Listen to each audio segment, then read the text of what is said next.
Well, hello Internet, here we are. Little bit of a start to another day. Well, don't really have anything major on the agenda today. Little bit of a semi-quiet one, gotta make a few phone calls. And yeah, welcome to our vlog, so here we go.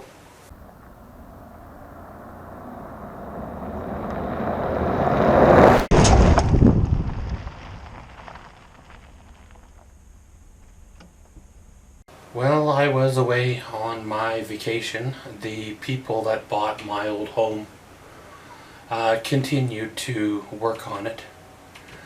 And during this time, they got a lot done. As you can see by this photo here, kind of a shot from the front yard looking up the front driveway. You see the house now has the siding all complete. That has new windows and doors, and the garage has siding as well as a new garage overhead door as well. They have removed my rocks that I had underneath the window, as well as sodded over where the front sidewalk blocks come out of, which is what I probably should have done at the time of seeding. Pulled those blocks up and sold them and seeded the whole thing. But I kind of had a different idea for that space of the front yard. It doesn't look like they touched the foundation at all, because it still is really flat around the house because of the water amount of water that was getting into that basement. My landscaping had settled, especially in the last couple of years. At one time I had that around the house built up, so the water sloped away. They doesn't look like they addressed the water issues at all. Well, the next picture here is from the living room itself. They pulled all the baseboards out and looks like they replaced again the windows and doors, got rid of that big ugly one-piece non-opening living room window and put a opening three-piece window in, which is what I always wanted to do. They look like they dropped the ceiling in the living room and put pot lights in as well. Looking at the pictures here, I'm questioning if they even removed the drywall and redid the insulation or the electrical in the walls, because the plug-in boxes are still low. They always were low, and they're lower than what any modern electrician would install new boxes at. So I'm kind of wondering if they drywalled over top of the existing drywall and called her good. As well as looks like they pulled up the original hardwood and laid down laminate or some other fake flooring over top of that. Which, you know, the original hardwood did have issues. For starters, it was patched around the vents when they changed out the furnace the first time from the old style furnace to the still old style newer furnace, and they didn't do it right, so that was going to be a problem. And there was some buckling in the floor over by the bathroom area where there could have been some water issues at one time, so you know that needed to been addressed as well. Well, this shot here shows they relocated the fridge and the stove with an overhead range with some nice, I'm not sure if I care for the color of the cupboards, the gray, but you know, it looks okay. They relocated them over where the sink used to be and the dishwasher used to be. That is why they blanked out the over the sink window. As well as they put the kitchen sink where underneath where the big backyard window used to be. That's why they raised and changed that window as well. You know, it looks fairly nice, stainless steel appliances. 3 outlets on the countertop. 3 outlets on the backsplash. Looks like it has a tiled backsplash. Still is no more cupboard space than there was when I moved in by far. Still by far. I guess that's the way it is. The backyard, they pulled up half the driveway and laid sod over top. I'm assuming they put dirt down and laid sod over top of where the gravel driveway was. Because, well, if they're trying to entice a young family to buy, a house with a very small backyard is not enticing to a young family. One thing they did leave was my little garden shed, which is kind of odd, but I guess it does serve a purpose. As well as they did build a fence down the driveway, separating the grass from the rock, and as well the back way separating the grass from the rock. They did create a small single stall by 2 or 2.5 cars at the back. However, if memory serves me correctly, it's actually not legal to park there because it's too close to the back alley now, because you can't see backing out of the driveway now, and you'll back right out into potentially a path of an oncoming vehicle. Hence why my driveway was as deep as it was, so you could do that without backing out onto the driveway without having room to look. And this picture here is the upstairs master bathroom.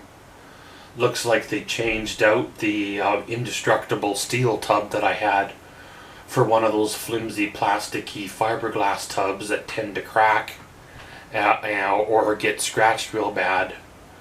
As well as they put in a tub surround and new light fixture, new vanity, you know, new flooring, of course, toilet and all that stuff.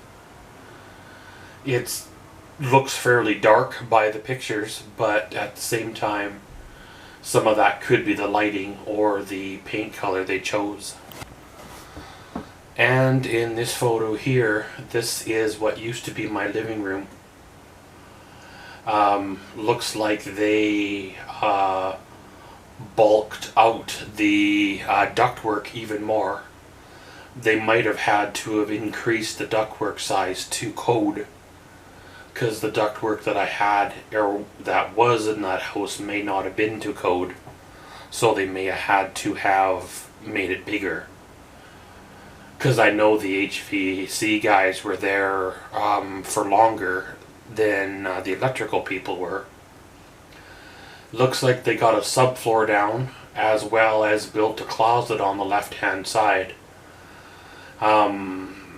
As well as they changed the floor plan of this half of the basement. Looks like you go around the corner and you end up in a bedroom kind of den type of deal. Now this picture here is the bathroom in the basement. Now I'm gonna assume that you go around the corner like I showed you in the other picture, and once you walk through the bedroom that is down there, you end up with the into the bathroom here, with is just a simple 3-piece toilet, sink, and shower. It looks nice. It's actually brighter than the upstairs bathroom is. Small shower for a small person, but if you had somebody you trusted, it would make a nice suite in the basement to rent out. Somewhere along here in the list of photos, I don't have one here, is the other half of the basement, which they didn't do anything with. They doesn't look like they developed the furnace room or washer and dryer room at all. They put some paint on the brick, changed the windows of course. Doesn't look like they touched the ceiling or flooring down. They replaced the washer and dryer and, well, called it good. Now, they didn't touch the foundation, as I mentioned, didn't deal with the weeping tile. They didn't deal with the cracked flooring in the basement, like the concrete. I'm not 100% sure how they plumbed the toilet or the shower in, but the pipes in the floors of that basement were giving me trouble. So I only can pray that they did it properly, that the young couple that's going to buy this house doesn't end up having insurance claim after insurance claim, because somebody did a lipstick and mascara job on the house, and then they're going to sell it for $230,000 to some young unsuspecting couple at their first home. In a way, it's nice to see money spent on an older home to fix up. But in a way, if you don't or can't do it properly, then why bother doing it at all? You know, that's my way of thinking, and maybe that's why the house got to be the way it was if I couldn't do the job properly, there was no way of doing it halfway. You know, sure, I could have pulled the wallpaper off the wall and refloated that wall to get the scratches out from removal of the wallpaper, and spent all that money on the mud and the paint and everything, but in the end that drywall needed to come off to redo the electrical and insulation. In the end, it still needs work, but it will get a revenue house, or will get a young couple by for a few years until they, well, decide to move. It was a dream of mine, may or may not have been the right decision at the time to buy it. But it's kind of the way life is, right? They tell you what to do and tell you how to behave and who to marry at such a young age that by the time you figure out what's really going on, you've already lost your direction and got yourself in over your head so far that you can never dig yourself out. But that being said, I'm going to go make a couple of phone calls, see what's the what, try to get on with the day.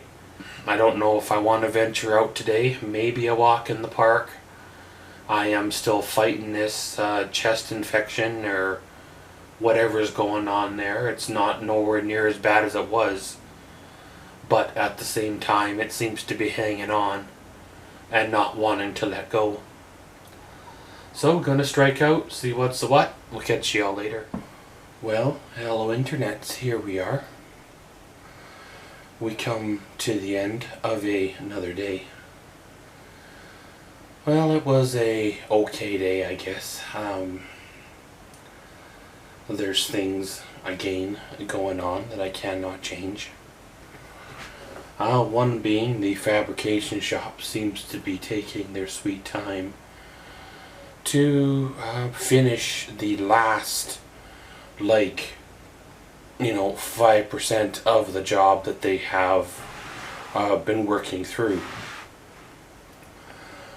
I believe I mentioned this in the previous vlog like 4 days ago, that they had called me on a Friday to come get it, but it was too close to their quitting time for me to drive crazy across town to pick it up. So we had made arrangements to pick it up the following Tuesday after the long weekend because they were closed. Well, I go in there Tuesday, not bright and early, but I believe it was before lunch, and nothing is done, and I told them to call me when it's done, meaning the next couple of days. Well, Wednesday came, Thursday came, Friday came, no phone call. So today I called down there, and rather than wasting fuel to drive, I called, and it's still not done. You know, when you consider they have overinflated the job above and beyond what I even went there for to begin with, and now it's like took so long to even complete the job, the deadline's coming past where I wanted the job to be done for, and it would have been done for if they would have done what I had asked them to do and not overinflate the job to the point where it took extra time to, get done. And then now they're dragging their heels on a simple, whatever it is, their 21-inch by 7-inch or so piece of rectangle steel. No cutting, no engraving, no nothing, just a piece of rectangle steel. And the only reason why I need that rectangle steel is because of what they've done with the job, that I need that backing plate now for it, which creates extra paint work, extra steps, extra hardware, and of course extra cutting time for them. So I'm pretty sure the job's going to go from just a few $100s to more money, and it's going to cost more all the way around. And I'm to the point here, if it's not done in the next few days, I am going to wash my hands and walk away. Even though it's beautiful, even though it's the first portion of it is done nice, I'm getting to the point where I'm sick of waiting, Like I have other things that I could be doing. Other things that are hinging on them getting done. The paint shop, my other things I'm trying to get done is waiting for this project to be finished so I can focus on them. But yet they don't seem to, they're too busy doing big jobs or making mud flaps or whatever they do in the back room around there. And I don't know, maybe I chose the wrong shop once again. Maybe there is no places left in this town to get good service. Here I thought they were one of the ones that were left. Maybe I just have to go blindly follow the trend that everybody else is and getting a brass plaque, just like everybody else, rather than being semi-unique and doing my own thing. It's kind of frustrating, I had thought about getting a bumper built for the back of the trailer. One that you could put those sewer hoses into the bumper, kind of like the new trailers have. As well as a receiver that'll take the insert for a bicycle rack or something like that. However, if it's taken them 3 months to cut a few simple designs in a piece of steel, how long is it going to take them to build a bumper? Something that requires measurements, something that requires bending, planning, structural integrity, because not only are you bolting it onto an RV, it has to hold a potential of 150 or so pounds of bicycle bouncing around back there. Especially if there's 2 or 3 bicycles, right? So when that time comes, it's probably not going to be done by them, based on the performance that they've done on this small job. So just a little frustrating, dealing with this, dealing with other things that are going on, dealing with personal issues, dealing with, how it is, right? There are things in life that you can change, things in life you can't change. Things in life just, when you think you got them figured out, come on back to cause more issues. Kinda is what it is. But, pretty much guys, gonna end her all here. Today was a good one, tomorrow's another one, and around we go. And as always, thanks for watching Maxwell's Vlogs. Comment, subscribe, and enjoy.